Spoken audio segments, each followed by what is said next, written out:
Lorena Benedetti, que está trabajando en el equipo del museo, junto a Patricia Trucconi, y la chance de tener a Eric Domergue aquí, un poco antes de lo que va a ser una charla, bueno, que nos esperanza, que nos motiva, que nos da muchas ganas. Forma parte de las actividades que está haciendo el Museo de la Ciudad, bueno, en tratar de sumarse a este Día Nacional de la Memoria, que es cada 24 de marzo, bueno, que es muy bueno que haya sucedido eso en la Argentina, ¿no?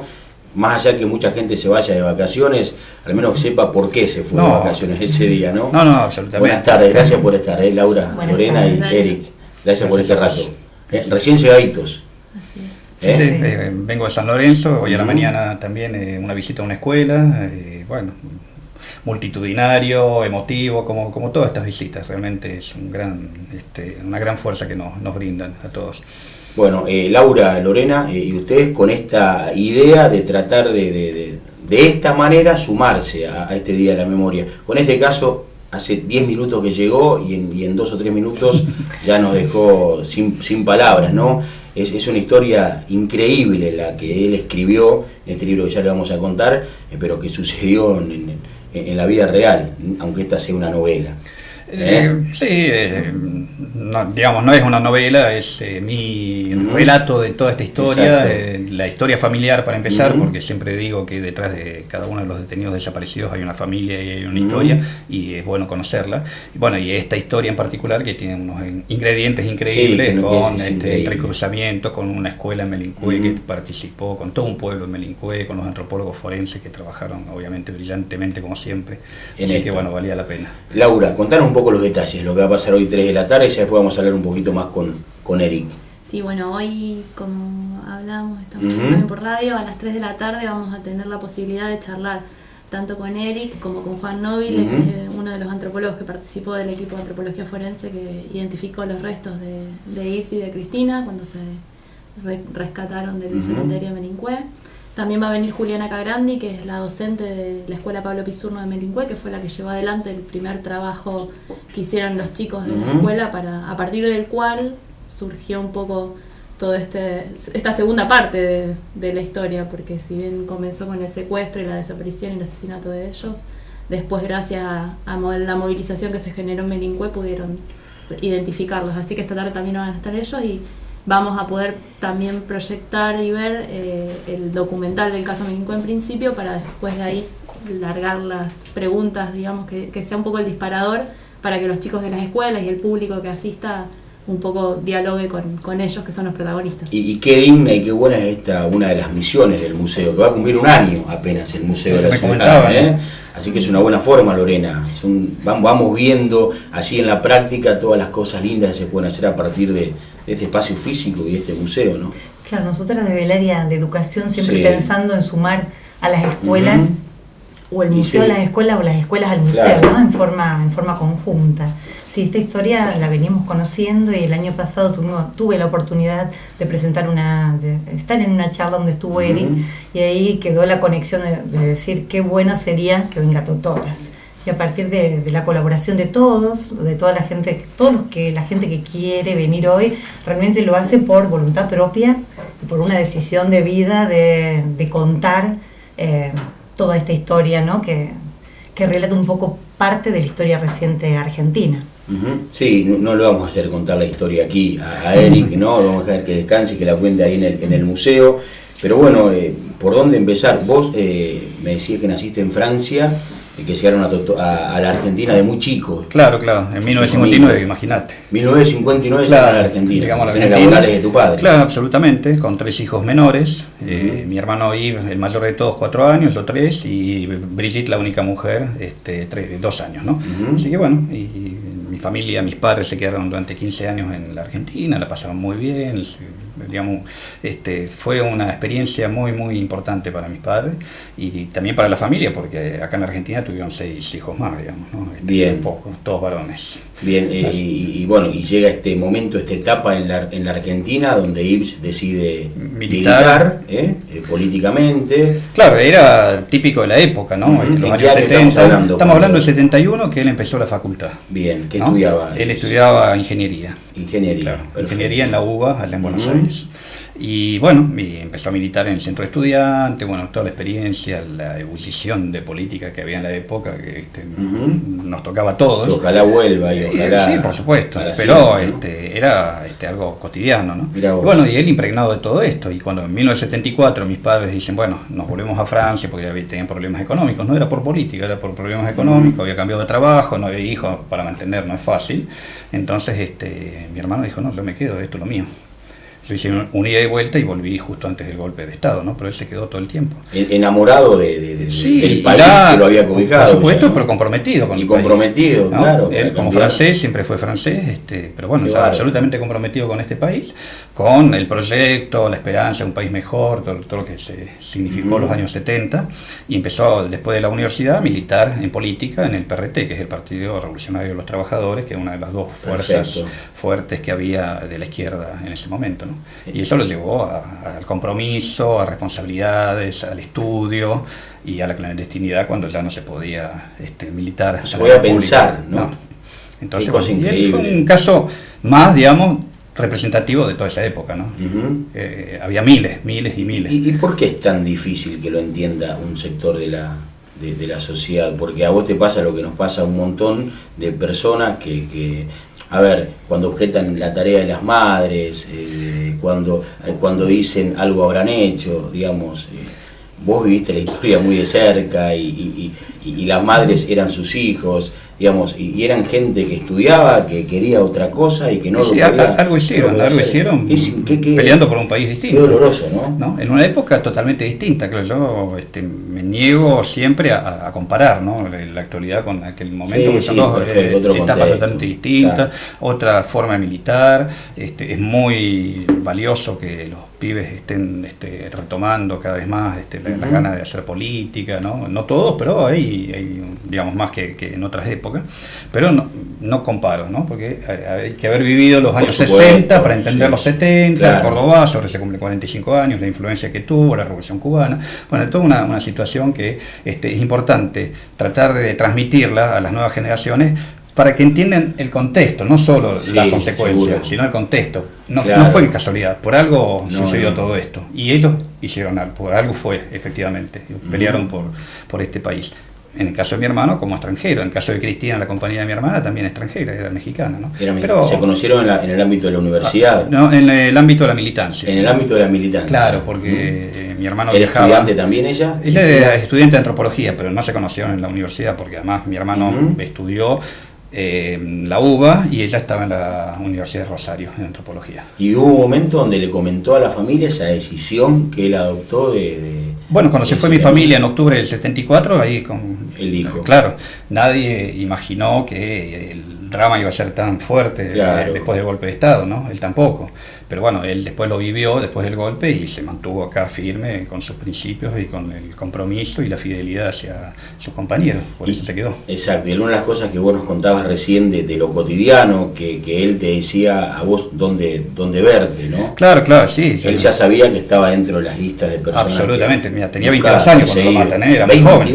22, pero ya era un cuadro revolucionario, según me cuentan sus compañeros de militancia que pude encontrar. Una vez que se reconstruyó la historia, ¿no? Pero bueno, así que con 22 años ya era un señor, digamos, con responsabilidades políticas dentro de ese partido clandestino, ¿no? Y cuando lo veías... Y me gusta contarlo, eso. Claro, Eric, y cuando lo veías, en esos tiempos que lo veías, ¿de qué hablaban? Y mira, hablábamos más que nada de la familia, porque no se podía hablar de política en general, sí, pero de actividades no. Él me decía, vos trabajás en una panadería. Yo trabajaba en una panadería y él sabía dónde encontrarme a mí, pero yo nunca supe dónde estaba él. Y bueno, entonces venía al mostrador de la panadería como cualquier cliente, me pedía 2 milloncitos nomás porque no tenía un peso, no iba a pedir ni factura ni nada, y ahí me decía por lo bajo, bueno, mañana a las 2 de la tarde. Bueno, listo, yo sabía dónde era y faltaba el día y la hora. Y ahí nos encontrábamos en una calle de Buenos Aires, él venía por un lado, yo por el otro, la calle Sucre, y seguíamos caminando, nos sentábamos en un banco de plaza y más que nada yo le sacaba, digamos, las cartas de la familia que recibía, le contaba las noticias, él siempre muy pendiente de cómo estaban nuestros hermanos en Francia, todos pequeños, cada tanto sacaba algún sándwich o algo, porque sabía que la estaba pasando mal, y bueno, y esos eran nuestros encuentros furtivos, digamos, hasta que no vino. ¿Y vos intentabas convencerlo de de que deje ese camino o no? No, ¿Lo estimulabas? No, ni estimular ni nada, pero lo tenía muy claro y yo sabía que ese era su compromiso. Él sabía cuáles eran los riesgos, sabía que la muerte era una posibilidad, no deseada por él, pero sí una posibilidad, y estaba dispuesto a correrla hasta tal punto que, bueno, que fue lo que pasó. Exacto. Aún en esa situación que te tocó vivir, de conocer de cerca lo que estaba pasando a través de tu hermano, ¿podías imaginar todo lo que después supimos que pasó? En la dictadura, decís vos, no, yo creo que no. Yo al poco tiempo del secuestro de él, en noviembre del 76, ya estoy en Francia de nuevo, ¿no? Me sacan medio de las pestañas mi familia y un poco la embajada para que no me pase lo mismo. ¿Y del secuestro se enteraron? Y ahí afuera fue donde más empezamos a recibir testimonios, y esta magnitud no lo imaginaban, porque bueno, se lo podía presuponer. Te contaba que estaba complicada la más, yo vivía acá, vivía en Buenos Aires, los camiones militares que pasaban y las noticias, murieron 3 subversivos en un enfrentamiento donde las balas eran unilaterales, eso lo palpábamos, lo vivíamos todos acá, pero no la magnitud que fue después, y después los testimonios sobrevivientes de campos que empezaron a llegar a Europa, los primeros, y las torturas y la desaparición de bebés y todo, eso no. Impresionante. Eso fue realmente muy, muy fuerte para nosotros y también afortunadamente para los propios europeos. Yo hablo de Europa porque estaba allá, pero pasó en otros continentes, pasó en América Latina e inclusive en sectores de Estados Unidos. Es decir, esta magnitud no se puede tolerar, ¿no? Y ustedes se enteran se enteran como familia del secuestro, ¿se enteran de que lo habían detenido o nunca? Mira, nunca tuvimos hasta el día de hoy un testimonio de alguien que lo haya visto en el momento en que se lo llevaban. Lo que sí sabés que de golpe no lo viste más, no te vino a visitar más. No, él viajó. Yo no sabía dónde. Él había viajado a Rosario, eso lo pude reconstruir después. Pero un día me dice, en Buenos Aires, me dice, tengo que viajar, no te preocupes, viajaba cada tanto. Yo no sabía dónde, porque por lo que te conté antes, que no se comentaba nada de todo esto. Pero ¿eran herméticos hasta con los familiares más cercanos? No, más todavía. Él me cuidaba. Era la mejor forma de preservarme, de cuidarme, y yo no supiera nada. Claro, te cuidaba a vos. Sí, claro. Además era propio de la época, no había que contar nada que no fuera necesario contar entre familiares, entre compañeros, entre lo que fuera. Entonces yo sabía que había viajado una vez más, no fue el primer viaje. Pero bueno, pasaron los días, me mandó una carta desde Rosario, en aquella época, carta postal, donde me decía, en breve vuelo a Buenos Aires, acá hay problemas, ¿no? Así que fue efectivamente una época en Rosario terrible, en particular en Rosario, más allá que todo el país lo estaba sufriendo. No volvió, así que esperé, fui, recorrí las calles, pero las calles que solíamos recorrer juntos, pero nada, para sacarme algo, una calentura, algo, porque era obvio que no iba a aparecer si no me había dado una cita previamente. Y bueno, pasan los días, las semanas, y bueno, al final seguí las instrucciones que él me había dejado, ir a la Embajada de Francia y denunciar que había desaparecido un francés en la Argentina. Y ahí fue que empezó toda la otra parte, digamos, que me sacan del país y llegó a Francia, y ahí la denuncia fuerte, ¿no? Que fue bastante contundente en los medios, pero bueno, no logró. ¿Pudiste avanzar mucho en la investigación desde Francia? No, digamos, en ese primer momento, sí, bastante, porque estamos hablando de a él lo secuestran en septiembre del 76 y yo vuelo en noviembre del 76. A mediados del 79, en Estocolmo, Suecia, porque uno recorría distintos países allá para buscar información y para contactar gente, me encuentro con un compañero de militancia de lo que pasaba en la Argentina. Sí, por supuesto, no, absolutamente. Pero me encuentro ahí en Estocolmo con el último compañero de militancia de mi hermano que lo vio vivo. Un dato fundamental. Primero me confirma que realmente fue en Rosario, ¿no? Porque bueno, la detención, la desaparición, el secuestro. Suponíamos que era ahí, pero él, no. Yo lo vi esa mañana, él dormía en mi casa, yo lo sacaba, como se decía entonces, tabicado, o sea que mi hermano no tenía que mirar dónde estaba, lo sacaba de su casa, lo dejaba, y después lo fue a buscar a la noche y no vino. Al día siguiente averiguó un poquito en el vecindario y le dicen, acá han baleado unos jóvenes. Bueno, es la única información que pudimos tener. Pero nadie que nos haya comentado, yo vi que se lo llevaron, ni yo vi que lo entraron o que lo mantuvieron en un campo de concentración, ni nada. Nunca más supimos nada. Por eso no teníamos esperanza de encontrarlo, porque no teníamos ninguna pista. Nunca sospechaban que iba a ser Melincue, una palabra clave en su vida, ¿no? Linda palabra. Obviamente, no, porque además Melincue queda a 130 kilómetros de Rosario, digamos, lo fueron a tirar bien lejos a propósito para que no los encontráramos nunca, ¿no? Y bueno, y fue lo que pasó en temas de 30 años. ¿Y se avanzó si hubo complicidades locales? Mira, la complicidad mayor nunca supimos, y yo creo que nunca sabremos quién apretó el gatillo, digamos. Pero sí, el responsable político-militar de la época y de la zona, que es Díaz Besone, logramos llevarlo a los tribunales y fue condenado a una de las cadenas perpetuas por este caso, así que llegamos a tiempo. Era juzgado por otros casos, pero también por el secuestro de mi hermano y de Cristina, y justo llegamos a tiempo con las pruebas de antropología y todo lo demás, y de la identidad de ellos, para que la condena fuera por asesinato y no por desaparición, ¿no? Y dos cosas importantes que hablábamos con Laura en la radio: el compromiso que desde una escuela tienen con la historia de su país, empezando a indagar parte de la historia, y el equipo de antropología forense. Dos cosas muy fuertes en esta historia, muy importantes. Sin ninguna duda, pero yo ampliaría. La escuela es fabulosa, ya podemos hablar durante horas y horas, y son el eje del documental y todo lo demás. Pero yo hablaría de Melincue en general. Porque fueron dos historias paralelas que no se tocaron durante más de 30 años. La nuestra, la familia de mi hermano y la de Cristina, buscando, tratando de entender algo, y la de Melincue, que tenía los dos cuerpos, pero no tenía las identidades. Nosotros teníamos las identidades y no teníamos los cuerpos. Y fue hasta que se tocaron. Y ahí está la nueva historia que se nos abre a nosotros, ¿no? Saber qué ha pasado en Melincue durante 34 años. Claro. Que las flores sobre las tumbas, que el Jorge Basuino, que trabaja en los tribunales, que preservó el expediente tiene todo, salvo los nombres, tiene todo.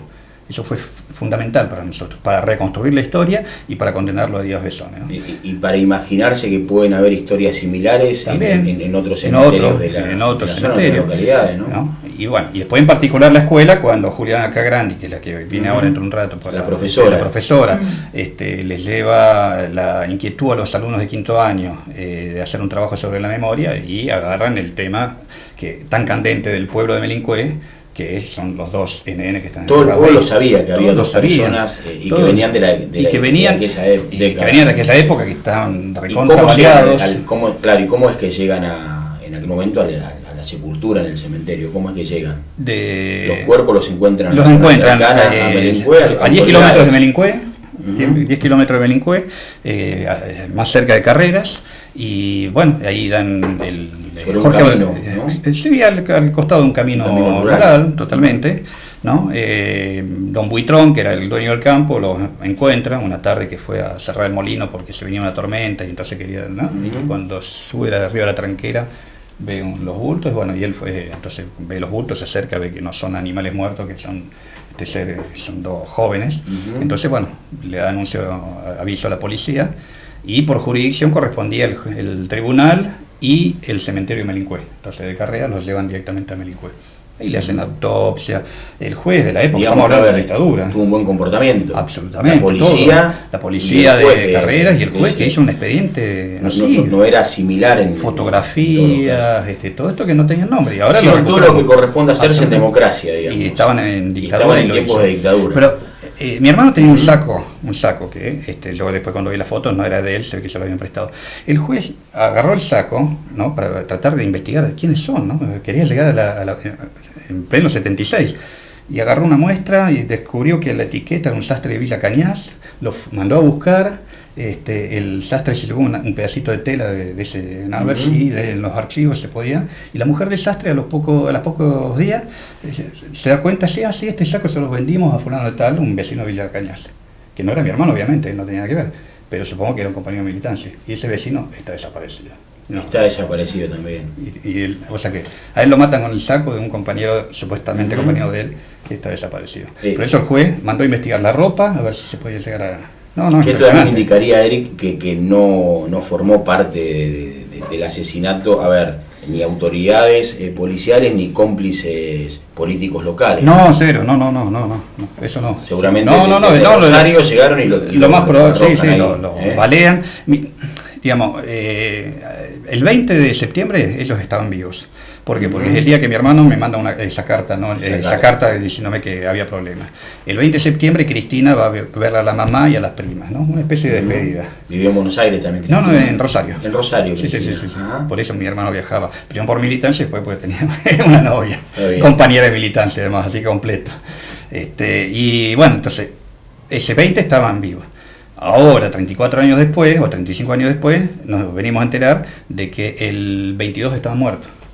¿Por qué? Porque los encuentran el 26, la autopsia determina que hace 4 días que están fallecidos. O sea que sabemos que el 20 estaban vivos, el 22. ¿A qué nos lleva todo esto? Al enorme alivio de la única palabra que no pudimos pronunciar ninguna en todos estos años, que es la palabra de tortura. Entonces, los mataron cuando los agarraron. Y eso a esta altura es un alivio. Es un alivio. Claro. Uno sabe lo que se...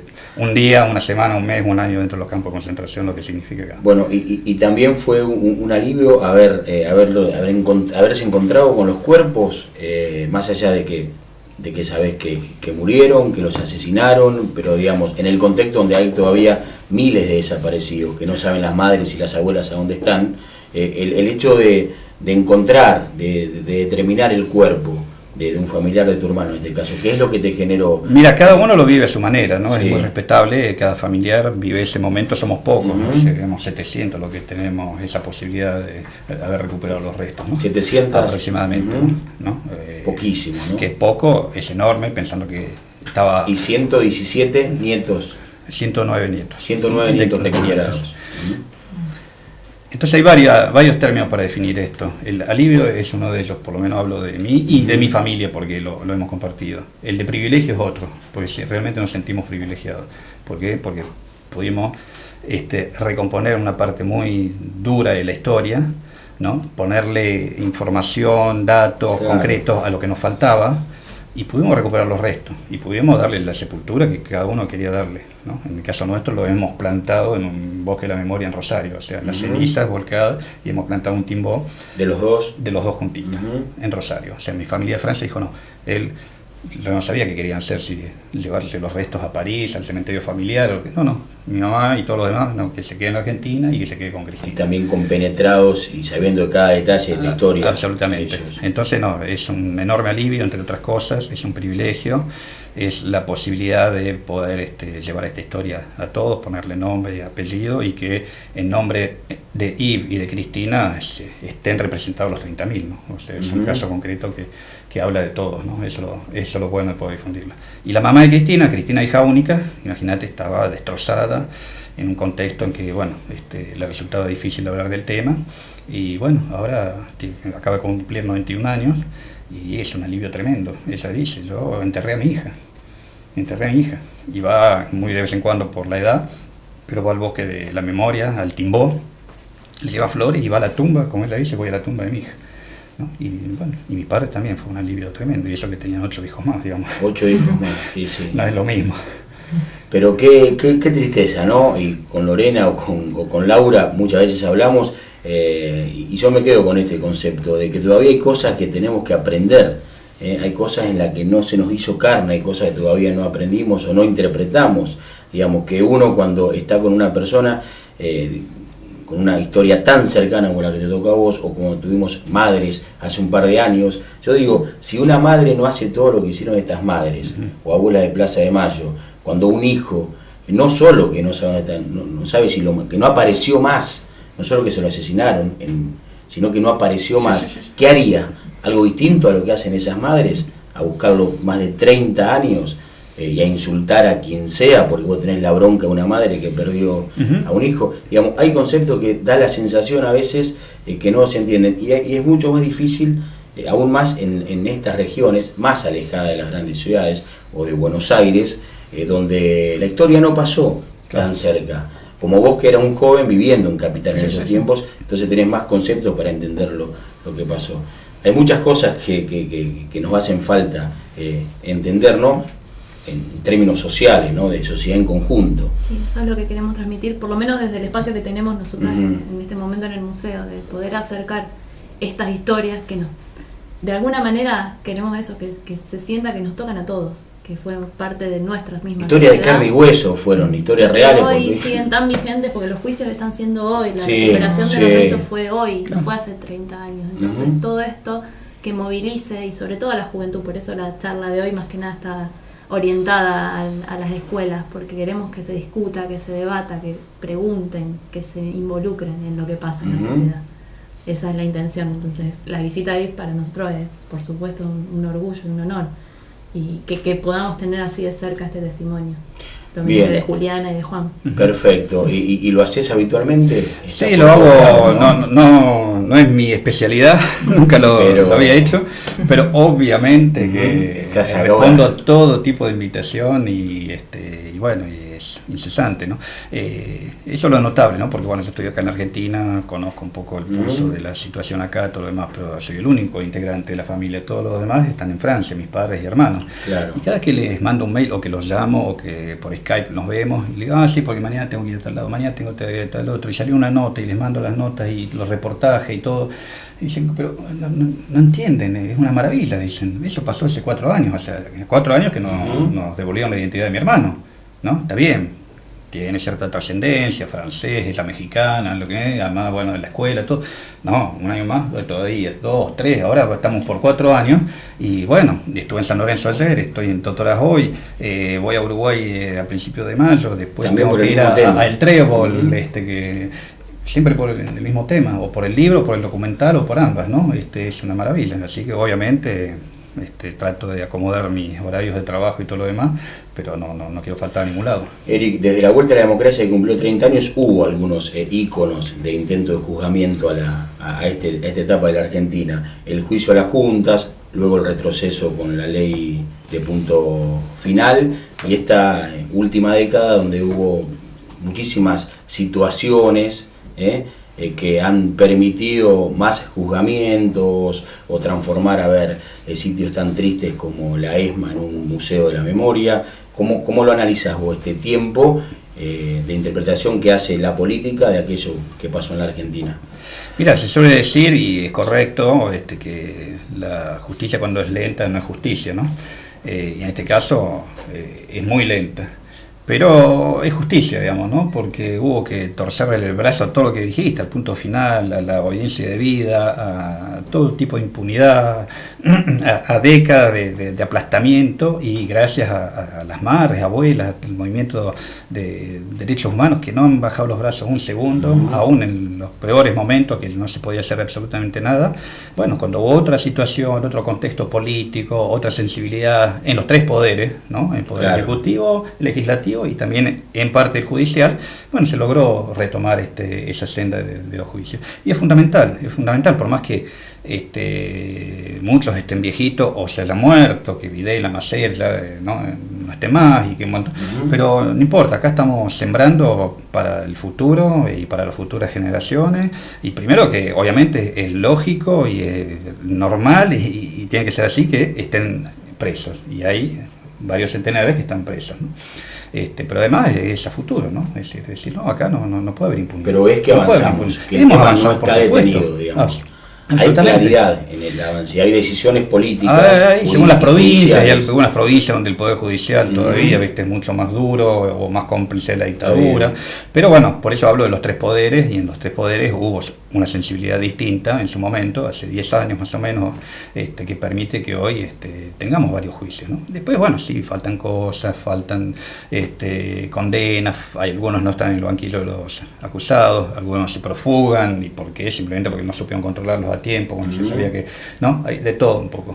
Pero bueno, yo fui al Tribunal Oral Federal número 2 de Rosario como testigo, dije todo lo que tenía que decir, y cuando me retiré del tribunal y a las pocas semanas que fue la sentencia, Díaz Besone condenado a perpetuo. O sea, no puedo decir que en el caso mío no tengo un cierre completo. Y el tema de los civiles, bueno, claro, a civiles, que es por allí la materia que se viene. Bajo la terminología de dictadura militar se trataba de tapar un poco la dictadura cívico-militar. Ya sabemos que yo creo que fue casi más cívica que militar, ¿no? Porque el golpe fue más por cuestiones económicas que por cuestiones políticas, por supuesto, digamos, avance de la guerrilla, que ya en la época del golpe de Estado ya estaba bastante aplastada, digamos, ¿no? Así que sí, no, los fundamentos del golpe quedó demostrado después, mucho más económicos que otra cosa. Bien, bueno. y las sociedades reaccionan diferente, ya con esto es lo último, están mirando y se acaba tienen que irse. Las sociedades reaccionan diferentes o te preguntan cosas diferentes según a dónde estén. No tanto, o sea, generalmente depende del auditorio, si, por ejemplo, si vieron la película o no la vieron, o especialmente si leyeron el libro, porque en el libro, ahí lo cuento toda la historia familiar. Entonces el lector, que especialmente joven, porque está destinado a jóvenes, al trabajo en el aula, uno ve la parte de la militancia, entonces me pregunta, ¿y la militancia cómo era? Y otro ve, pero tu hermanito tal cosa, porque agarró un dato de acá, y es bárbaro, ¿viste? Entonces me pongo a hablar de la familia con alguien que no la conoce, pero parece ser un pariente mío, ¿no? Entonces, pero si no, hay un respeto enorme en todos lados, ¿no? Nadie levantó el dedo acusador y dice, pero nada, jamás, a mí por lo menos nunca me tocó, y ya son unas cuantas visitas de escuelas y lugares, así que por suerte, digamos, estoy llevando una historia y veo que la reciben con total respeto. Muchas gracias, Eric. A vos y a ustedes, digamos, por la jornada que están preparando para hoy. Laura, gracias. Lorena, bueno, ya a las 3 arranca la charla, falta poquito, ahora vamos para allá. Muchas gracias. Gracias a vos.